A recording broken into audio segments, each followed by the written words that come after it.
multiple meaning words. Some words are spelled exactly the same, but they have different meanings in different contexts. So you have to look at context clues to figure out which version of the word you have in your sentence. One way you can do that is by looking to see if the word is a noun or a verb. The grammatical category that the word is can determine what the word means.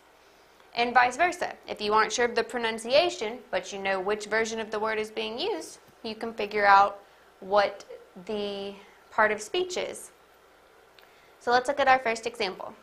Trip. Trip can be a vacation, which is a noun, or it can mean to fall over something, which is a verb. So when we look at our sentences, she took a trip to Colorado.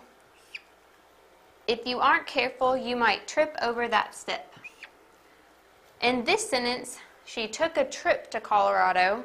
She's taking a vacation. So you know this is a noun.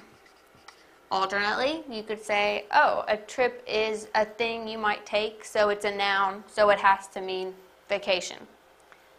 If you aren't careful, you might trip over that step. This one is being used as a verb, so you know it means you might fall over that step.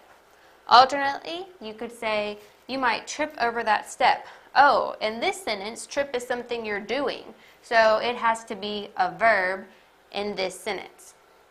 So either way, finding out if it's a noun or a verb can help you figure out which version of the word you're using in that sentence. Let's look at another example. Degree. Degree has at least 3 different meanings, and this one's a little trickier because they are all nouns. Unit of temperature is a noun. A title earned at graduation, if you earn a degree in astrophysics, that is a noun. Or the amount or extent of something is a noun. So finding the part of speech won't help you determine meaning with this particular example, but reading the sentence and using context clues can help you figure out which one we're talking about. He didn't notice when the temperature rose 1 degree.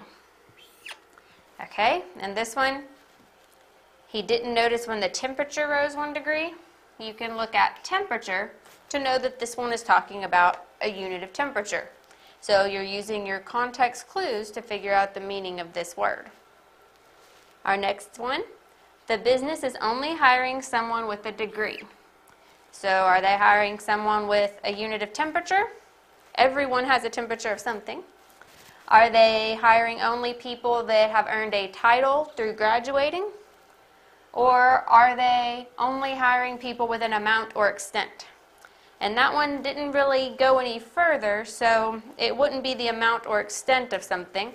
So this one, if you sub in their title earned at graduation, this business is only hiring someone who is graduated. This one is going to have to do more with title at graduation. And then our last example, it was hard to tell the degree to which he really cared about the outcome. And this one, was it hard to tell the temperature to which he cared about the outcome, the title earned at graduation, or the amount or extent to which he really cared?